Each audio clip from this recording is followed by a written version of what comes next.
Tome a pílula, mas de realidade. Eu sou Lívia Guida, jurista e ativista social, e a cada 15 dias vou bater um papo com meu parceiro Lucas Iotti, empreendedor e comunicador, para ajudar a fomentar o seu senso crítico. Aqui ofereceremos pílulas de consciência social, política e cultural. Bora? No episódio de hoje, vamos ter por base o documentário disponível na Netflix, A Morte e Vida de Marsha P. Johnson, e tentaremos demonstrar como a história da Marsha e a violência em Stonewall servem de espelho para a transfobia no Brasil. Mas antes, vamos dar um giro pela fake news da semana no nosso jogo rápido, cara a cara com a fake news. Lucas, qual fake news que você separou para a gente essa semana? Olá, Lívia. Olá, ouvinte. Para essa semana, eu separei uma fake news que gira em torno da temática que a gente vai tratar hoje, em que Augusto Aras defendeu a retirada dos termos pai e mãe das certidões de nascimento. Gente, isso é falso. Ele nem nunca falou sobre essa retirada desses termos. É um parecer que resguarda que tenha espaço no documento público para que casais homoparentais ou homotransparentais tenham a sua autoidentificação respeitada na certidão. Começou a rolar um vídeo também, gente, sobre fraude na eleição para presidente do Senado. Não sei se vocês viram, com certeza sim, teve eleição para presidente do Senado e presidente Sim, da Câmara dos Deputados, e aí a eleição é feita através de quê? Voto, voto impresso, né? Vamos dizer assim, não é impresso, sim. né? Lá canetar. Então começou a circular um vídeo nas redes que é totalmente falso. É um trecho extraído da transmissão da TV Senado durante a eleição para a presidência do Senado, que quem ganhou a presidência do Senado era o candidato em que o atual governo, o governo Lula, apoiava, né? Na ocasião, a senadora Elisiane Gama, ela só derrubou um dos envelopes utilizados na votação e devolveu para a mesa. Em nota, o Senado informou que há impossibilidade lógica da ocorrência de qualquer troca de envelopes, visto que a quantidade de envelopes depositada corresponde ao número de votantes. Em algumas das versões do vídeo que circulam nas redes, tem imagens desse momento repetidas duas vezes. Então, no primeiro trecho, ela aparece derrubando e recolocando os papéis. No segundo, porém, a ordem da imagem é invertida, dando a impressão que ao invés de devolver o envelope da mesa, ela está retirando. Então, isso é uma manipulação, né? Vale ressaltar também que a apuração dos votos foi acompanhada e fiscalizada por escrutinadores definidos pelos dois candidatos ao posto de presidente da casa, que era o Rodrigo Pacheco e o Rogério Marinho. Todas Isso. as informações vocês encontram no Instagram Agência Lupa, @agência_lu. Vamos ao tema. Lucas, você quer começar contando um pouquinho sobre o documentário? Pode ser. E aí a gente vai A gente vai... completando aí Isso aí. para situar os nossos ouvintes desse segundo episódio do Tome a Pílula. Então, hoje nós pegamos como base um documentário disponível na Netflix, que é A Morte e a Vida, de Marsha P. Johnson. É um documentário que evidencia diversos fatores sobre o não suicídio de Marsha. A trama ela é conduzida pela Vitória Cruz, uma mulher trans, amiga de Marsha, e que, através de conversa com amigos e familiares da Marsha, reúne novos indícios para a reabertura do caso, mesmo isso tendo se passado mais. Porque durante todo esse tempo, a polícia e todos os órgãos deram que o caso de Marsha foi um suicídio, que ela teria se jogado no rio, né? Isso em 6 de julho de 1992, quando o corpo dela foi encontrado no rio Hudson, em Nova York. É uma polícia transfóbica na época, então a tentativa de banalizar e de tornar invisível a sua morte deu o caso como suicídio. Coisa que eu particularmente também acredito no assassinato. A gente vai no decorrer da nossa conversa, a gente vai ver aqui as condições mais ou menos que foram encontradas o corpo. Mas Sim, eu também acredito no assassinato. Basta a gente olhar para o nosso país e a gente ver os índices aqui da comunidade trans aqui no Brasil, né? Baixa expectativa sim. de vida, assassinatos com requintes de crueldade. A gente vai conversar sobre tudo isso aí no decorrer. Exatamente. A Marcia, ela nasceu como Malcolm Michaels, em 24 de agosto de 45, era negra, drag queen, travesti, mas eu a considero uma figura fluida, porque ela, ao mesmo tempo que ela gostava de se vestir, se maquiar, colocar muito brilho, ela também, por vezes, gostava de se vestir com roupas que são ditas masculinas. E aí parece que essa figura da Marcia causava ainda mais incômodo para a sociedade, porque eles não conseguiam colocá-la dentro de uma caixinha. Então, Exatamente. quando ela adotou o seu nome trans, né, da comunidade trans, da população trans, ela adotou como Marsha P. Johnson, onde o P significa Paid No Mind, que é não se importe. É uma expressão que ela usava para responder às pessoas quando as pessoas perguntavam sobre o seu gênero. Ela queria dizer, Muito bom. não importa o que eu sou o que eu sou aqui. E aí o fato dela transitar pelos gêneros, de ela não se definir, né, causava um pouco mais de incômodo. Ela teve uma vida sofrida, como a gente vê na maioria da realidade. Eu e o Lucas, a gente estava conversando que a base da pirâmide social no Brasil, de uma forma assim ampla, é uma mulher preta. Então, vocês imaginam o que é ser uma mulher trans ou uma travesti preta e periférica, né, na sociedade. O que é essa figura na sociedade? Qual é essa representação dessa figura na sociedade? Então, ela viveu uma vida muito humilde, ela é filha de um empregado, de uma empregada doméstica e de um operário. Ela era ligada à religião católica no começo da vida, e desde criança ela se identificava com o sexo feminino também. Ela gostava de usar vestidos, mas ela tinha tanta perturbação da vizinhança que você imagina, ela é de 45, então da década de 50, ela se vestindo com roupas ditas femininas, o que que ela não passou? Ela chegou a relatar também que sofreu violência sexual por um adolescente, quando ela tinha 13 anos. Depois que ela se formou do ensino médio, ela viu assim a possibilidade dela ir atrás da vida dela. Então, ela saiu de casa, ela tinha US$ 15 no bolso e ela foi para Nova York. Foi lá que ela foi criando contatos com outras pessoas que ela se identificava, né, com a comunidade gay, com gays, travestis, drag queens. E a vida toda ela teve essa luta, essa militância pela comunidade LGBT. Eu vou falar aqui comunidade LGBT sem de forma alguma querer apagar as outras siglas, mas é só para poder dar um maior movimento e celeridade aqui no nosso discurso, né? A gente sabe, Exatamente, Lívia. a gente sabe que a sigla é gigante, mas é só para a gente dar uma celeridade aqui. Exatamente. Muito bem posto isso. Em alguns momentos desse podcast, eu vou tratar como LGBTQ, outros LGBTQIA+, e outros como LGBTXYZ, que é uma forma que eu costumo usar de forma mais leve, e aí englobando todas as letras, todas as siglas e todo mundo dessa nossa comunidade. Ah, então tá bom, a gente está em sintonia. Sim, Pode só uma coisa que você disse aí e que às vezes fica invisível diante de uma sociedade hétera, por exemplo, é esse abuso que ela sofreu.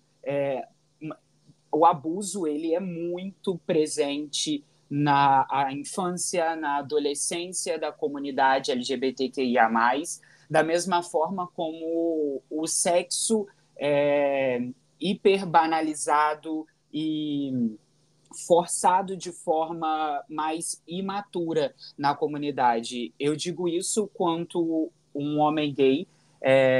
O sexo na minha vida ele chegou de uma forma super banalizada, graças a Deus nunca fui violentado, nada do tipo, mas a gente vive um meio de repressão tão grande e quando você encontra ali na sua adolescência alguém que passa a mesma coisa que você e vem essa oportunidade, esse assunto, por vezes você não sabe nem o que é que você está realizando ali. Você não tem aquilo como um sexo, acaba sendo uma fuga, uma descoberta, na verdade.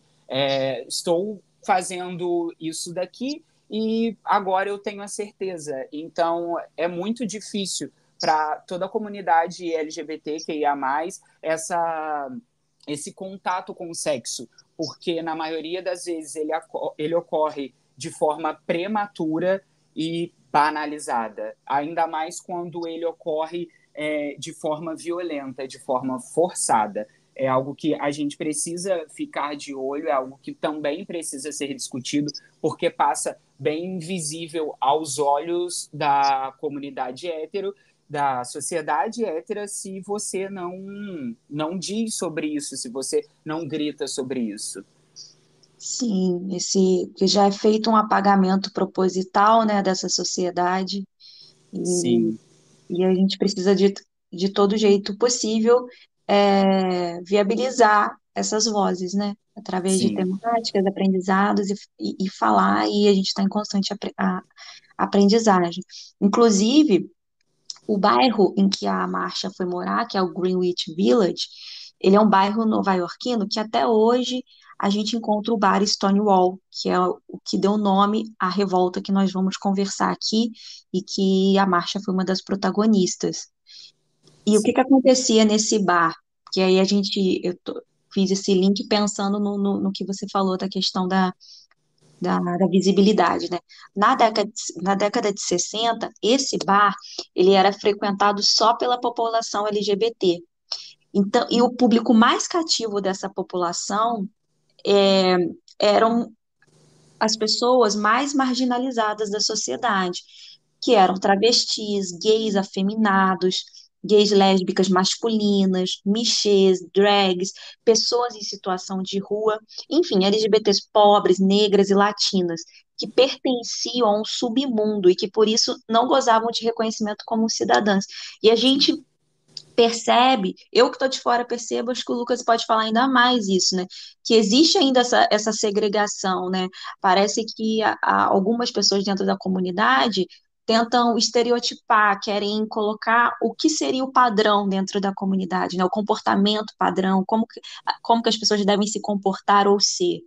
Você É, sente isso, eu Lu? separei até um trechinho para a gente também falar sobre isso, Ai, um pouquinho mais à frente, mas sim. só de resumo e antemão, isso ocorre demais, demais. A exclusão dentro da própria comunidade, e digo em especial numa maioria gay. Ocorre muito, muito. Tanto de gays com gays e gays com as outras pessoas da comunidade. Ocorre demais. É. A gente é a gente puxa até um pouco aquela frase famosa da Simone de Beauvoir, que ela fala que Uhum. o opressor não seria tão forte se não tivesse aliados junto aos oprimidos, né? E a gente vê Sim, isso em tudo que a gente fala, em toda minoria que a gente trata, a gente vê isso, né? sim. Esse bar, ele só podia funcionar naquela época porque ele era comandado por uma máfia que subornava autoridades policiais. Só que nem bebidas alcoólicas eles tinham aval para poder vender. E periodicamente esses policiais passavam no bar para receber suas propinas, mas também aproveitavam para dar batidas de modo a humilhar, identificar, chantagear, prender e extorquir os frequentadores, que já eram essas pessoas marginalizadas da sociedade, né? Isso A mesmo. corrupção e a violência era parte do cotidiano da experiência LGBT+, nos poucos lugares de sociabilidade existentes. A gente vai ver isso um pouco mais para frente, como isso é aplicado, essa violência policial até hoje no Brasil. Embora tenha tantos anos, é difícil, assim, a gente ver que tantas conquistas, tantos passos foram dados, o mundo mudou tanto e quantas coisas arcaicas ainda acontecem aqui. Alguma coisa aconteceu no dia 28 de junho de 69, que inclusive, ô Lucas, é uma data muito importante, né, para a comunidade. Sim, uma, para mim, a data mais importante da nossa comunidade, que é o dia que marca o Dia Internacional do Orgulho LGBTQIA+, o dia onde a gente luta também, mas a gente tem um pouquinho mais de espaço para poder respirar e deixar transbordar todo o nosso amor, todas as nossas cores, todo o nosso brilho, que durante todos os dias da nossa vida tenta ser apagado, tenta ser ofuscado e é violentado. O Dia do Orgulho Internacional LGBTQIA+, ele é comemorado nesse dia do dia 28 por causa dessa revolta de Stonewall que a gente vai contar para vocês um pouquinho aqui agora.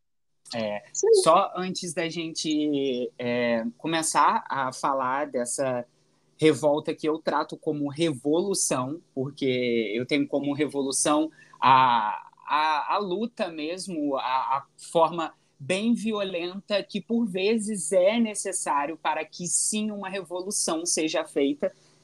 Só uma figura que também tem um destaque merecido no documentário e que estava ao lado de Marcha, lá em Stonewall, que é a Silvia Rivera, uma das mulheres trans que lutou, encorajou, apoiou toda a comunidade e aqueles que se encontravam naquele bar em 69.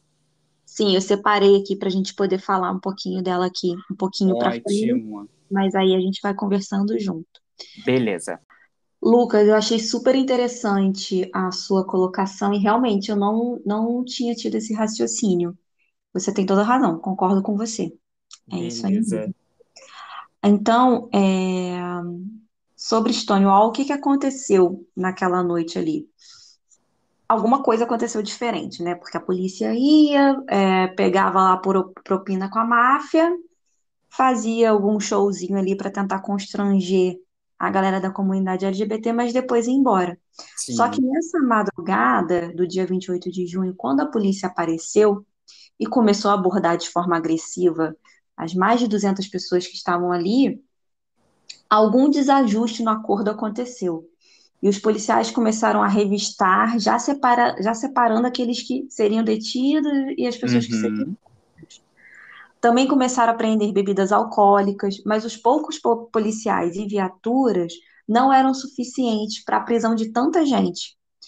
Foi preciso esperar a chegada do reforço, e foi nesse contexto que eclodiu uma, então, revolução, como o Lucas bem pontuou para a gente.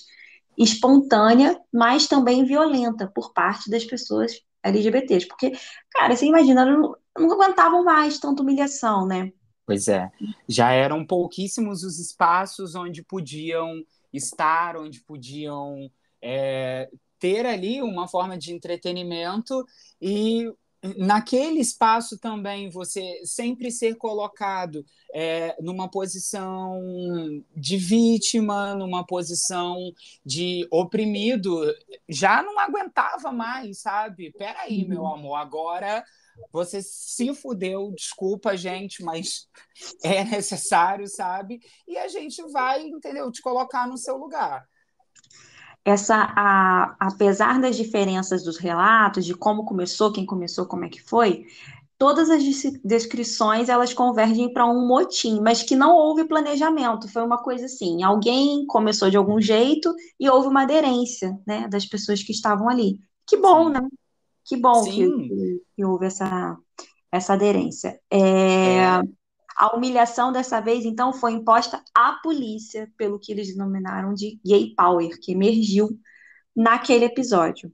A rebelião, a revolução desse primeiro dia só terminou com a dispersão no começo do amanhecer por uma tropa especial de segurança que foi chamada para tentar resolver a situação.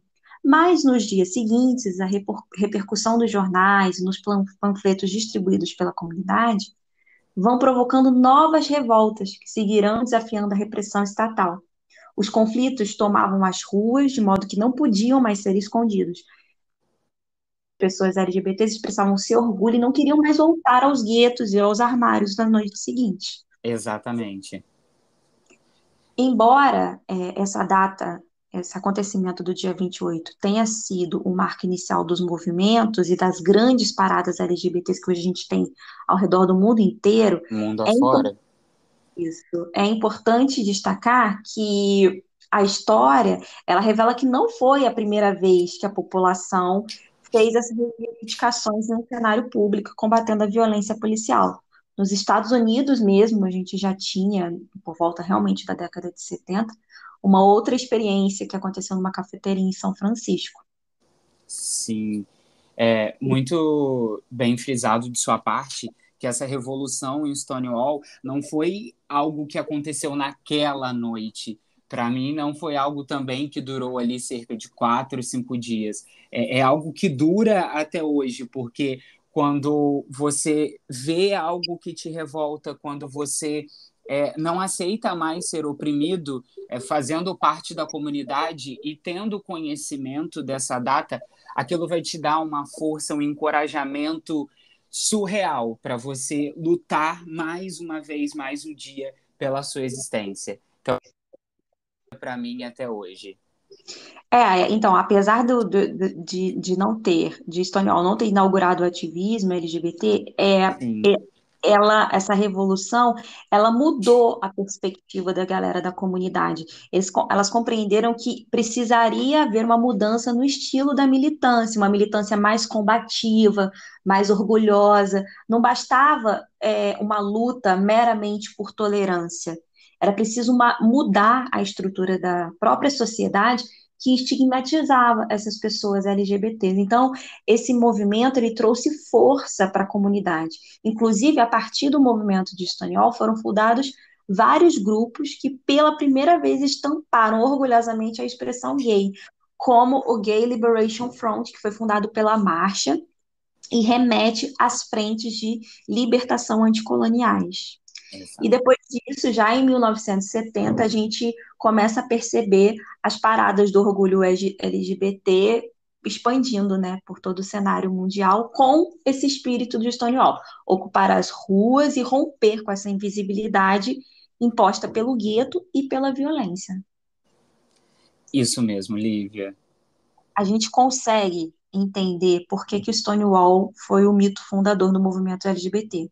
Por causa do imperialismo cultural norte-americano, que a gente tem hoje, né, gente? Tudo que acontece no mundo, às vezes já começou a acontecer num outro lugar, assim, mas quando acontece nos Estados Unidos, aquilo eclode de uma maneira Ganha diferente. uma visibilidade surreal.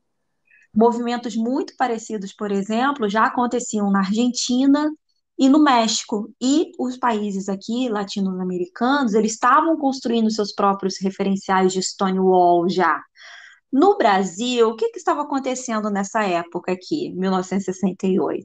Ditadura. Então, Exatamente. atrasou mais uma vez um movimento, a emergência do movimento LGBT aqui. É. Para vocês terem noção, em 68, é, os generais fecharam o Congresso. Foi um ano de muita tensão no Brasil.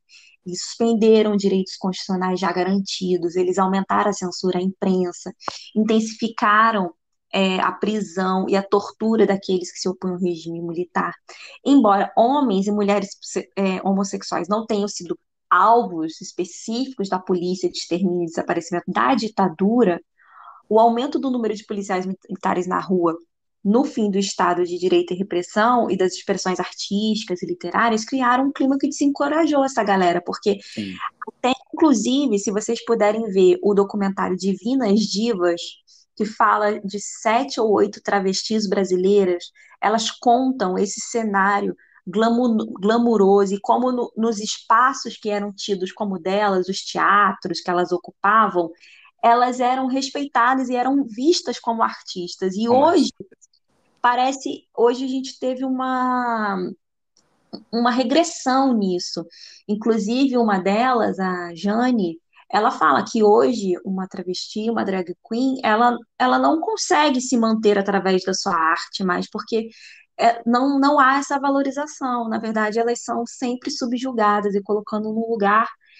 E aí leva mais ainda ao aumento da prostituição da população ter, por falta de oportunidade mesmo, né? Exatamente. Como naquela época havia uma radicalização política, muitos gays e lésbicas, agora falando, tirando um pouco da população e falando dos gays e lésbicas que acabam, levando meio que à frente, né, o o movimento, sim. evitavam falar de política e se voltavam para os seus próprios grupos sociais, em que eles pudessem interagir melhor entre eles mesmos. Então, eles acabaram criando outros ciclos, outras realidades, para que eles não fossem tão expostos e sabendo também que a política não os abraçaria. Em 1970, que foi quando começou a parada de orgulho gay a se expandir, né? A combinação de dificuldades econômicas e a crescente oposição ao governo por parte de estudantes, figuras políticas e um movimento sindical combativo mudou o equilíbrio do país. E aí foi nesse cenário que a gente observou aberturas de políticas graduais, um movimento negro unificado, que questionava a representação tradicional do Brasil como democracia racial, um movimento feminista em confronto, inclusive com o sexismo, tanto da esquerda ortodoxa, porque a esquerda ela tem sua toxicidade também, Também. da sociedade brasileira em geral, e um movimento pelos direitos de lésbicas e gays, mas a gente vê que esse movimento não incluía a população T, era movimento pelos direitos de lésbicas e gays. Gays. Dentro desse movimento, houve esse apagamento. Me chama a atenção os apagamentos e invisibilidade de outras letras da sigla LGBT nas disputas de memória em torno de Stonewall. Lembrando que travestis foram fundamentais naquele acontecimento. Sim, foi a Elas, base da revolução. entre elas a própria Marcha e sua amiga, que o Lucas já citou para a gente aí, que foi a Sílvia. E a gente vê esse apagamento também em muitos dos movimentos ainda hoje em dia, Sim. né? E como eu posso dizer, como eu disse ali, a questão da base, né?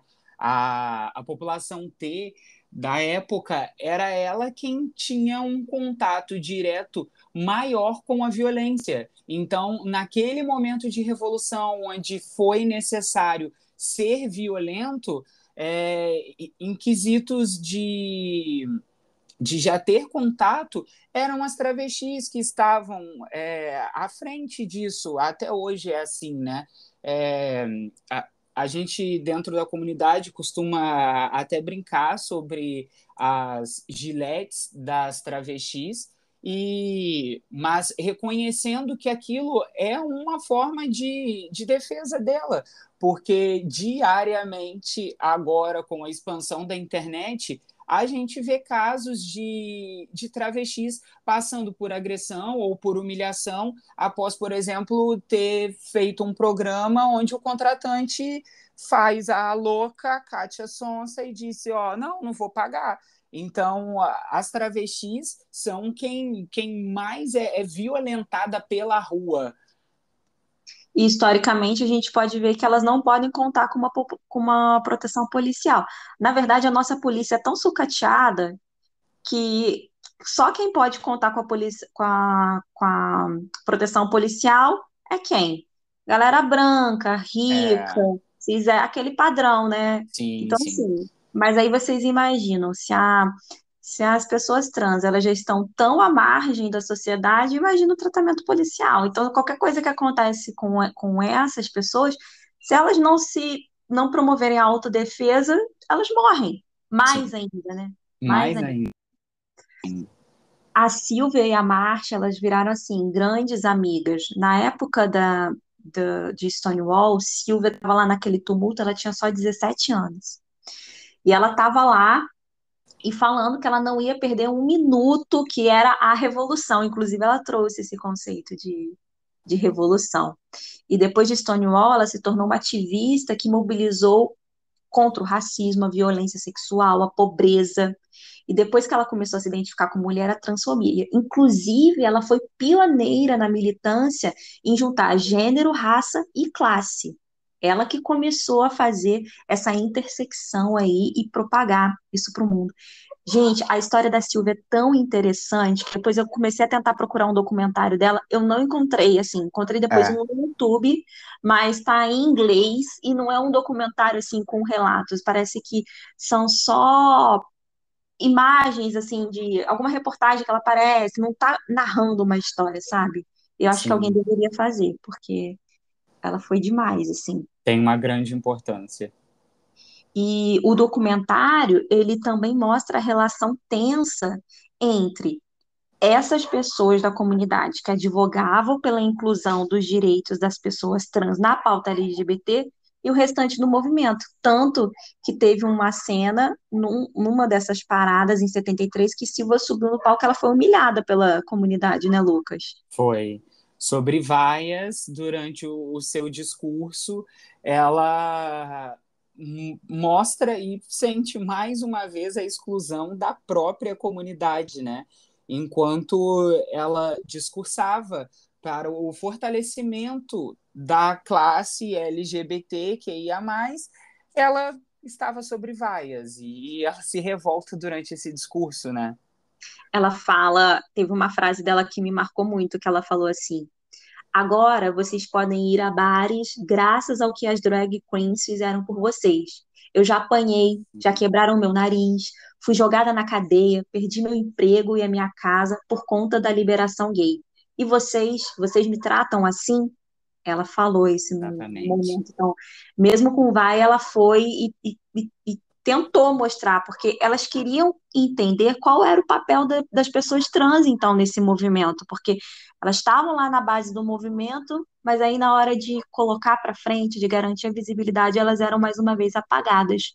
E foi por isso que ela e a Marcha se juntaram e criaram a Star, que era Sim, uma comunidade, né? Quer falar um pouquinho? pode ser, pode ser. Juntas, a Márcia e a Silvia criaram a STAR, que foi a ação revolucionária de travestis de rua, e a Star House, onde diversas irmãs encontravam abrigo, afeto e dignidade nessa casa criada ali por Márcia e Silvia. E foi engraçado porque a primeira tentativa deu meio errado. Elas invadiram um trailer que estava abandonado e o proprietário resolveu aparecer e recuperar o trailer. E aí ele levou com ele as drag queens que estavam dentro do trailer. Mas aí depois elas renovaram um prédio incendiado e ocuparam esse prédio e elas, a Johnson e a Rivera, a Marcia e a Silvia, se prostituíam para poder pagar esse aluguel e alimentar, vestir Sim. e manter o prédio funcionando. Elas tinham uma preocupação muito grande porque elas sabiam que era estar ali naquela pele, É. elas sabiam o que que E elas faziam isso para que os abrigados, os acolhidos de lá, não precisassem passar por isso e tivessem um futuro diferente do delas, né? Inclusive, quem relatou isso foi a própria Silvia Rivera, numa entrevista em 1995, e que tem um trecho lá no documentário. Vale muito a pena ver esse documentário, gente. É muito bom mesmo, assim. Demais, demais. Tem uma visão, abre a nossa visão, assim. É, parabéns também para a Netflix. Eu acho que o catálogo sobre essa temática LGBTXYZ tá muito bom, tá muito bom. Tem documentário, tem filmes, tem, gente, filmes que são marcos, assim, sabe? De quando a gente é gayzinha, novinha e assiste aquilo e te empodera desde muito cedo. Então, Netflix está fazendo aí um trabalho de visibilidade muito bom. Importante. Esse documentário, ele mostra trechos dessa entrevista da Silvia contando sua história com a Marcha, mostra também as inúmeras entrevistas feitas por Vitória Cruz, que foi a trans que está tentando abrir a investigação, investigar para reabrir o caso da, Sim, da morte da Marcha. Então, ela entrevista familiares, amigos, conhecidos, testemunhas, e ela faz levantamentos de provas para essa reabertura do caso. Mostra também o total desinteresse da polícia e o esquivamento para não responder às questões controversas, e maior ainda para a retomada da investigação. Então, eles não querem essa abertura do caso. Testemunhas apontam que Marcia estava com medo da máfia quando ela foi encontrada morta. Ela estava se dizendo muito perseguida para as pessoas próximas. O que justificaria a atitude de alguns policiais aposentados não quererem sequer mencionar o nome dela, como se realmente devessem temer algo, como assim, não mexe aqui que é vespeiro e e você pode vai. se... E aí tem um momento em que a Vitória vai atrás de um legista para reanalisar os laudos da autópsia da Sim, Marcia. E ele afirma que não há indícios de violência do corpo dela, que a causa da morte foi afogamento. Mas ele também fala que isso não afasta a possibilidade dela ter sido perseguida, amedrontada e ela ter pulado no rio como fuga, como meio de se salvar. Aí o legista fala que caso haja essa confirmação, que ela foi perseguida e ela pulou, de, porque ela estava tentando escapar de algo ou de alguma coisa, o sim, fato do laudo comprovar a causa da morte sendo afogamento não afastaria a incorrência de assassinato. exatamente. Depois da morte depois da morte da Marcia, a Silvia, ela seguiu com a sua militância. Aí foi como eu falei lá atrás, ela foi pioneira ao relacionar gênero, classe e raça de uma forma coerente e incansável. Mas em 2002 ela perdeu a batalha para o câncer e infelizmente ela faleceu. Merece Muito muito, triste. a gente merece muito saber mais a vida da Silvia. Eu não fiz uma pesquisa se há livros de biografia, mas eu vou pesquisar. Se eu achar, eu vou colocar aqui nas referências na legenda do vídeo para você, do vídeo não, do podcast para você. Muito boa, muito boa. Aí, gente, agora vamos trazer para os nossos tempos atuais e para o que acontece aqui no Brasil. A gente, como a gente já conversou lá atrás, a gente observa como a continuidade da violência policial ainda é uma constante na vida de LGBTs, principalmente pobres nas áreas periféricas das cidades brasileiras, mesmo passado mais de 50 anos do marco de Stonewall. Lucas, Pois é. você já passou por algum momento assim de violência policial ou tem amigos, amigas próximas que passaram com essa questão? Digo, amigas da comunidade LGBT? Sim, não foi diretamente comigo, mas eu estava num espaço público junto de outros amigos e amigas LGBTs, inclusive tinha uma amiga minha que é trans, e foi uma abordagem extremamente violenta. E onde nós estávamos, é como eu sempre costumo dizer, onde eu tô, eu gosto de fazer o meu grupo. Se eu vou num bar hétero, eu faço questão de que todas as minhas irmãs estejam ali comigo, porque é mais um momento da gente se reunir e é também um momento da gente poder dizer, olha, nós existimos, estamos aqui, queremos respeito, e nesse local a maioria era hétera, Uhum. e a primeira abordagem da polícia foi até a gente.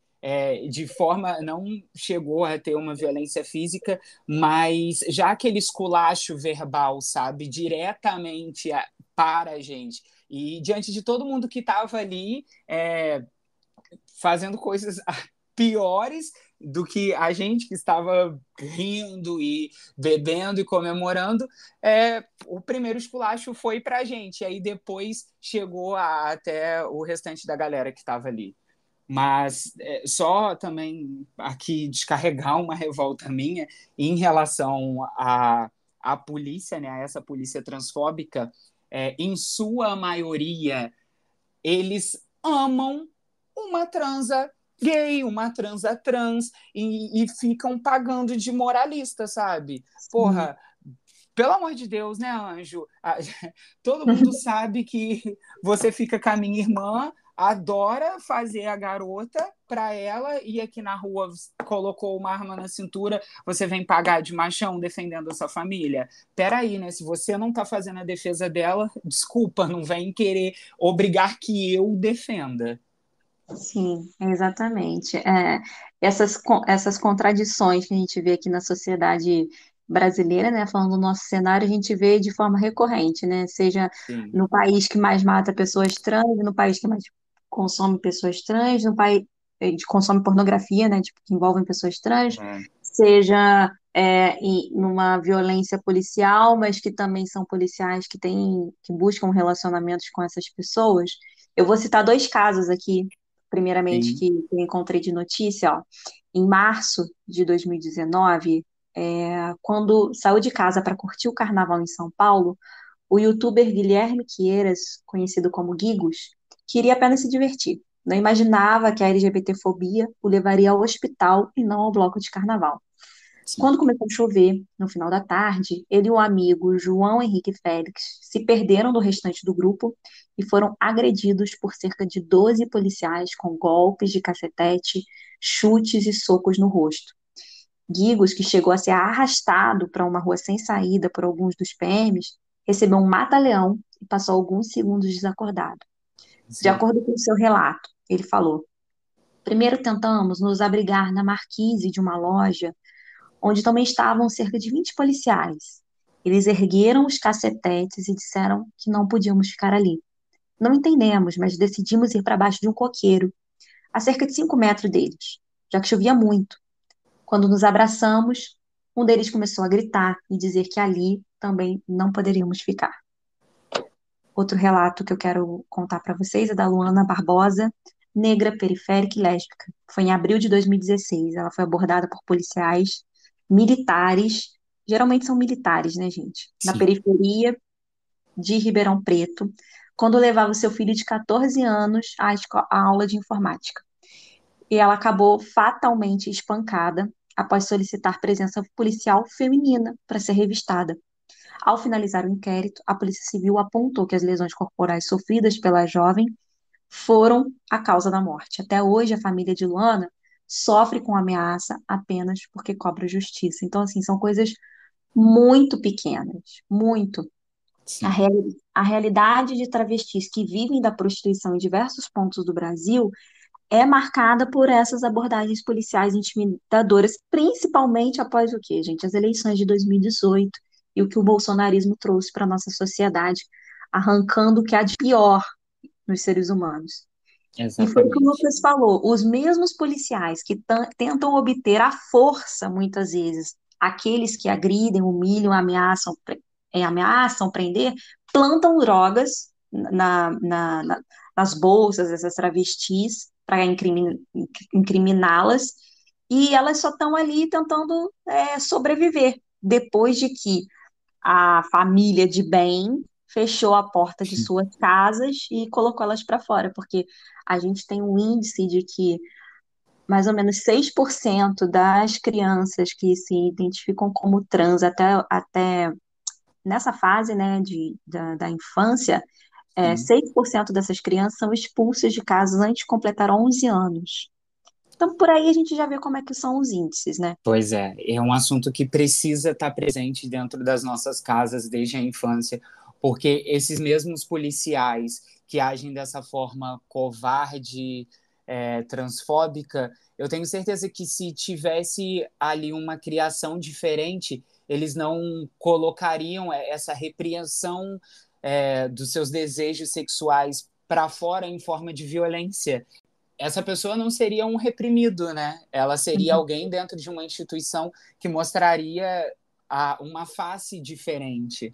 Mas esse diálogo ele precisa acontecer desde cedo e só para frisar também que quando você começa esse processo de autodescoberta, isso acontece muito cedo. Então, eu vejo muita gente dizendo: ah, mas ela é super jovem, e ele é super jovem, nem sabe o que é isso ainda. Gente, a gente pode não saber como é viver sendo LGBTQIA+, lá fora, por ser uma criança que vive dentro de casa, protegido dos males dessa sociedade, quando se tem um apoio familiar. Mas sim, desde muito cedo você já sabe quem você é e o que te atrai. Então, não venha dizer que com 6, 7 anos isso não acontece, porque acontece sim, eu digo isso por mim mesmo.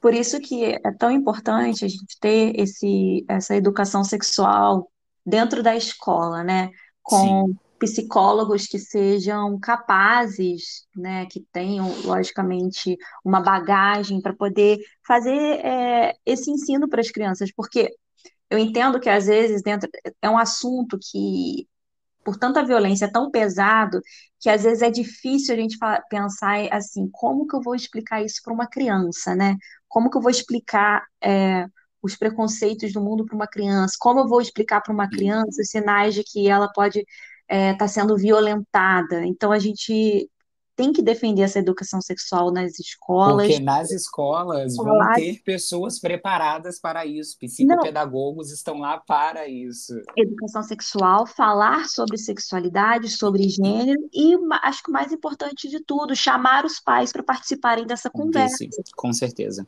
né?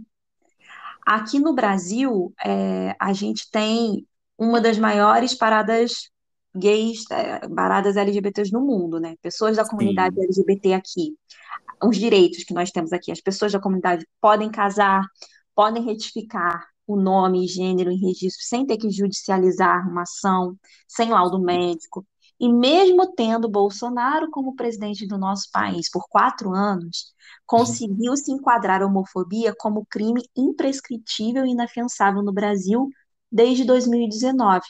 Só que graças a toda essa ousadia gera ainda mais reação de ódio dos conservadores, porque o conservadorismo ele é uma ideologia reacionária, então eles reagem àquilo que os incomoda, e de uma forma a gente vê agora muito mais agressiva do que nós vimos alguns anos atrás. O ódio deles era mais enrustido, né? Bolsonaro abriu essa porteira para eles poderem agir com o maior nível de crueldade que eles Exatamente. puderem. Puxando aí um link dessa fala sua sobre direitos e conquistas, frisar também a questão da cirurgia de redesignação sexual, né, a CRS, que também agora é um direito garantido e aparado pelo SUS, mas que ainda é cercado por um mito e que a sociedade hétero sempre tenta massacrar no psicológico da comunidade LGBT, que é sobre o arrependimento após essa cirurgia. Cientificamente, gente, a taxa de arrependimento dessa cirurgia é quase inexistente. Sem falar que a cirurgia é apenas uma etapa de todo um processo. Esse processo envolve consultas psicológicas, psiquiátricas, e para que tudo seja certificado daquilo que o paciente realmente busca, porque nesse processo de descoberta de ser um homem ou uma mulher trans, a sua cabeça ela passa por um turbilhão de emoções e junto à sua cabeça passa também o seu corpo. Muitas das vezes essa população acaba buscando os hormônios de forma sem um acompanhamento médico. Então você pensa como que isso tudo ocorre. É difícil ainda, não é fácil. Por exemplo, você chegar num PSF da sua comunidade e começar esse processo, eu imagino o quão difícil seja. Então, é um mito, tá, sobre essa questão do arrependimento. Ainda encontramos diversas dificuldades para todo esse processo, mas já é um direito e uma garantia nossa que evolui de forma lenta e gradual. Você falar sobre a cirurgia, eu lembrei daquele filme A Garota Dinamarquesa, você já viu? Sim, sim, Então, ela trata bem essa questão da cirurgia, né? O primeiro caso, né? A o primeira primeiro caso. cirurgia que foi feita, e demonstra muito o sofrimento dessa pessoa que se olha no espelho, que inclusive que tentava se colocar na sociedade como um homem heteronormativo, heterossexual, Sim, e achou no alter ego, com a desculpa de um personagem artístico, se vestir de mulher e ali começou a se identificar, perceber que os homens a olhavam, e aí começou a entender o que na verdade ela sentia, que na verdade ela sempre foi uma mulher no sim. corpo, preso no corpo de um homem. E a história também da esposa dela, né? Como que ela ficou ali do lado. Cara, é um filme lindo, triste. Mais uma ótima indicação, né? Que é a história de Isso, Lily Elbe, a isso. garota dinamarquesa. Vale muito a pena para a gente entender todo esse processo. Vou colocar nas referências também aqui da nossa descrição. Lembrei agora, você falando, me veio logo o filme à cabeça, que a gente pode tentar entender, assim, chegar um pouquinho, né? Saber, a Mais gente nunca vai saber, próximo. É, mas tentar, pelo menos, aguçar mais ainda a nossa empatia em relação sim, a isso. Olha o que que aconteceu, gente. Foi notícia em 2017, em todos os jornais a morte brutal e trágica da Dandara dos Nossa. Santos, 42 anos. Ela foi arrastada dentro de casa, torturada por pelo menos 4 homens em uma via pública de Fortaleza e assassinada. Ô, gente, esse ato de crueldade, o assassinato dela foi viralizado no YouTube. Eu não, Foi. eu não consigo entender as políticas do YouTube às vezes, de verdade. Mas É, isso tudo, essa situação dela, jogou luz mais uma vez na situação de extrema vulnerabilidade enfrentada pelas trans brasileiras. BBC Brasil fez um levantamento na época em que 115 assassinatos trans ocorridos em 2017, só o caso de Dandara está encaminhado para a responsabilização dos acusados. foi E uma aí, verdadeira via sacra o que foi feito com ela, né? É um vídeo que nunca mais eu consegui assistir, porque é extremamente forte, chocante, e tem um momento que ela é levada dentro de um carrinho de mão por um ai, de seus agressores, enquanto os outros dão paulada nela. É eu não vi uma o imagem vídeo. muito chocante. Eu não tenho, eu não tenho estômago para algumas coisas. Eu acabo me colocando uns limites, assim. É, Essa questão da Dandara, de só o caso dela tá andando, né? A marcha é muito lenta, mas dentre todos de 2015, o único que tá andando, me lembrou uma frase, mais ou menos, eu não vou saber exatamente a frase, mas que a Vitória Cruz, que é a mulher trans que está investigando a morte da marcha para a reabertura do caso, ela falou que o caso da marcha precisa ser resolvido, porque se ela, que era uma figura famosa, foi morta e ninguém sabe como as famílias de outras vítimas da população T que foram assassinadas se sentirão, não terão o mínimo de esperança de que os casos dessas mortes serão resolvidos serão também. Então, resolvidos também. se uma pessoa famosa não foi resolvida, quiçá uma pessoa anônima na sociedade, né? Exatamente. Essa época em que houve esse assassinato da Dandara, foi em 2017, o presidente era o vampirão Michel Temer, que zerou os repasses governamentais para as ações específicas de combate à homofobia em 2017. Durante o governo Bolsonaro, você imagina, né, Lucas? Só ladeira abaixo. Só piora, gente.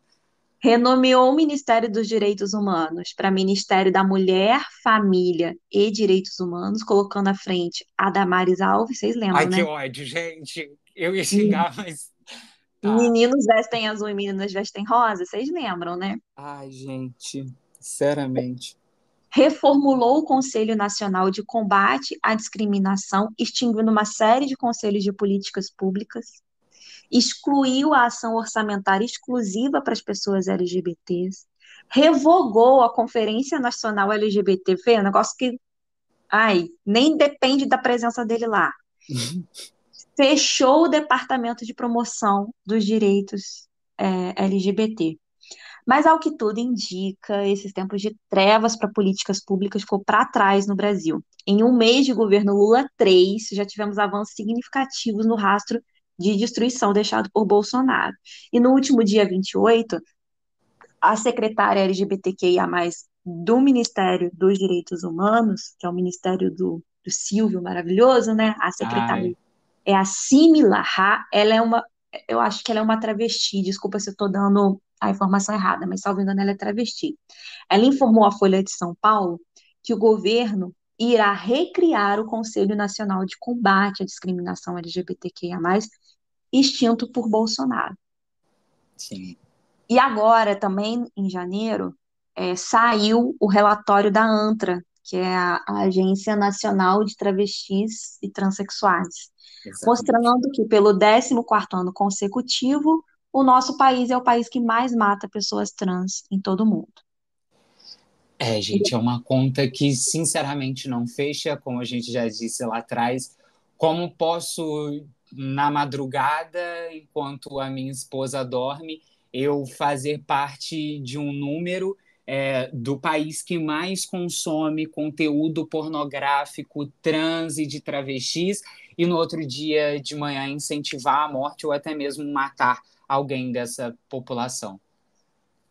Isso Não aí. fecha. Em 2022, a ANTRA divulgou que 151 pessoas trans morreram, sendo 131 casos de assassinatos e 20 de suicídios. Ou seja, não houve morte natural dessas pessoas, né? É, 76% das vítimas eram negras, 89% tinham entre 15 e 39 anos, e a mais jovem de 15 anos ela foi decapitada em Natal. meu A gente Deus. tem esses índices de 80% dos assassinatos cometidos no Brasil, com requintes de crueldade, tem como vítimas pessoas da população T. A expectativa de vida dessas pessoas É é de muito apenas baixa. 35 anos, ou seja, mais nova do que eu, é Sim. muito pouco. Houve registro de 142 violações de direitos humanos. É importante a gente falar aqui que esses números são números de levantamentos da associação. A gente não tem nenhum órgão ligado ao governo para apurar as estatísticas de violência. Exatamente. Então, a gente observa que há uma subnotificação. A projeção é que esses números sejam muito maiores, mas dentro deles a gente já consegue ver uma violência absurda, e é claro e evidente o apagamento e invisibilidade da população ter provocados propositalmente, tanto pela sociedade quanto por autoridades ou órgãos de segurança. Só você prestar atenção aí no seu convívio, quantas pessoas da população T você já conviveu, quantos atendentes de loja você já observou, quantos vendedores que são da população T, Ai, quantos professores você teve da população T, dentistas, advogados, médicos, motoristas de Uber. A gente vê que as pessoas exatamente. não existem na sociedade, né? Antes de ir para um próximo tópico aqui que eu também separei, é algo que eu notei para você, ouvinte, que está ouvindo aí de diversas partes do país. Nós somos do interior do estado do Rio de Janeiro, da região sul-fluminense, e há uma rede de mercados aqui bem grande que, gente, não está ganhando nada nem perdendo também, mas, na verdade, ganhando espaço e visibilidade, que é a rede de supermercados Bramil. Eu não sei se você já notou, Olivia, mas como é crescente a contratação de pessoas da comunidade LGBTQIA+. Inclusive, tem uma conhecida, a Stephanie, ela é uma operadora de caixa. Tenho também uma outra conhecida que está trabalhando com a parte de ensacolar as compras e a presença de diversos outros membros LGBTs que ia mais dentro desse mercado. E eu achei muito legal citar isso, porque até pouco tempo atrás era uma rede extremamente patriarcal, extremamente heteronormativa, e que de um tempo para cá, com uma renovação do RH, deu oportunidade à nossa comunidade.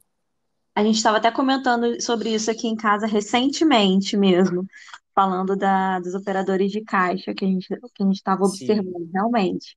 Tá É bem verdade. lindo, tá bem bonito de ver a galera podendo trabalhar maquiada e de argola e dando seu close, sabe? É isso que a gente precisa fazer, ocupar espaços, não aceitar só a prostituição como forma de sobrevivência, entender que, sim, a travesti que gosta de fazer cabelo, gosta de fazer unha, ela merece não só viver ali naquele salãozinho como alguém empregada de uma patroa hétera, mas ter também ali uma rede de salão, mas não só naquele espaço, né? Passou o tempo em que a população T precisava ou viver da prostituição ou fazer cabelo. Não, agora a gente pode ocupar sala de aula, a gente pode ocupar consultório, a gente pode ocupar tribunais e que assim seja, né? Só partindo ali para um outro tópico que você já tinha falado sobre não ter esses números, é a questão do suicídio. É difícil ter números atuais e fidedignos sobre os suicídios de pessoas trans, pois o descaso diante da saúde pública ainda é enorme. Mas uma Uhum. coisa é fato: nenhuma pessoa trans se suicida por ser trans. Ela se suicida por não ser aceita como uma pessoa. Isso aí, é isso mesmo. Você tem mais alguma curiosidade para contar pra gente? É um questionamento mesmo ali da questão drag e travesti. Durante um tempo que eu morei em Juiz de Fora, eu percebi que grande parte do movimento drag se tornou algo elitista, se tornou algo majoritariamente de pessoas brancas de classe média elevada que não faziam drag como uma expressão de luta e resistência. Para mim, a drag ela é uma forma artística de levar luta, de expandir a nossa resistência. E eu tenho reparado ainda nos dias atuais que se você for uma drag em especial preta, periférica, você conseguir espaço nas casas, nos bares onde a gente vê os concursos de drag, os concursos de lip sync, é muito difícil, porque é nítido o olhar da drag burguesa para a drag periférica, sabe? É muito triste ver essa segregação, essa exclusão dentro da própria comunidade. Ora, se você tem duas laces, cara, empresta para sua irmã isso, bicha. Para que a senhora vai ficar, tipo, não, por ego, alimentação do seu ego, ganha esse concurso? Olha, as chances de você ganhar um concurso drag tendo dinheiro é muito maior do que a periférica. É o mesmo que se passa nos concursos de Miss Gay Brasil, Miss Gay Universo. A gente vê isso claramente, o dinheiro sendo superior a uma luta, onde deveria estar levando conscientização, está levando ali uma forma de suborno, por exemplo, nos concursos de Miss Gay e nos outros lugares como lip sync, nos bares e afins. É algo que vale a gente repensar e, se você estiver presente, que você faça a sua parte, sabe, diante disso. E aí, esse seu questionamento traz o que a gente comentou um pouco lá atrás a respeito do pioneirismo da Silvia, né? Que é justamente trazer essa discussão juntando gênero, classe e raça, né? E aí a gente Sim, consegue identificar muito bem, realmente, essa fantasia mais elitista. é. Eu espero que a gente possa avançar nessas questões. O objetivo desse episódio de hoje, galera, foi trazer uma leitura crítica e contextualizada de Stonewall, feita desde a realidade brasileira e considerando as dificuldades na atual conjuntura, marcada pelo crescimento da LGBTfobia em ato, mas também em discurso. Sim. Conhecer a história de lutas da comunidade LGBT+, é não somente um modo de aprendizado para pensarmos táticas e estratégias, mas também uma maneira de nos inspirar para estar à altura dos desafios do presente. Eu finalizo Ex- com uma frase da Marsha P. Johnson: uma pessoa nunca tem completamente seus direitos até que todos tenham seus direitos. Exatamente. Eu gostaria de finalizar com uma fala de autocuidado, de amor para a minha comunidade, que a gente luta sempre e sofre diariamente, tanto por demônios externos, mas também demônios internos que ficam na nossa cabeça, que é da Mama Ru, a RuPaul, uma drag apresentadora de um dos maiores reality shows de drag que existem no mundo, né? E ela diz o seguinte: se você não consegue amar a si mesmo, como diabos vai amar outra pessoa? Então, galera, bora se amar, bora lutar e bora viver essa comunidade em busca de direitos, né? Em busca do nosso direito de existir. Uma coisa importante que eu quero lembrar também, gente, começou o carnaval no Brasil, então eu quero lembrar que etnia, gênero, raça, religião ou figuras autoritárias que perseguiram minorias não são fantasias de carnaval. Exatamente. Aproveitem, lembre-se sempre que não é não, assédio Sim, não. E aproveitem o carnaval. e É se você isso. estiver presenciando algum ataque LGBT-fóbico, por favor, também não vá se tornar, né, mais uma vítima, mas se você tem a possibilidade de acionar alguém em segurança, um apoio, alguém, faça isso, proteja seus irmãos, suas irmãs, nos proteja, você quanto hétero ouvinte, peço também a sua proteção e lembre que hoje em dia o celular é uma das nossas melhores armas. É isso, Lívia. Isso aí, acho que agora o nosso próximo podcast talvez seja em março, porque o carnaval tá aí e o Lucas tem que aproveitar o carnaval porque ele é dessas. Ai, gente, já tô aqui, ó, surtando no bloquinho, entendeu? Acompanhe as nossas redes sociais, que a gente vai divulgando aí novos episódios. Lucas, muito obrigada pelo bate-papo, adorei e espero que todo mundo tenha curtido também. Eu quem agradeço, espero voltar muitas outras vezes com esse assunto para o fortalecimento da nossa comunidade e também expansão do pouquinho de conhecimento que a gente está aqui disposto a absorver e também compartilhar com vocês. Gente, um beijo, obrigado. Beijo, tchau, tchau. Tchau, tchau.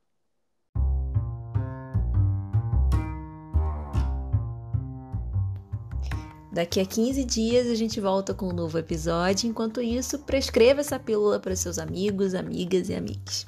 Até lá!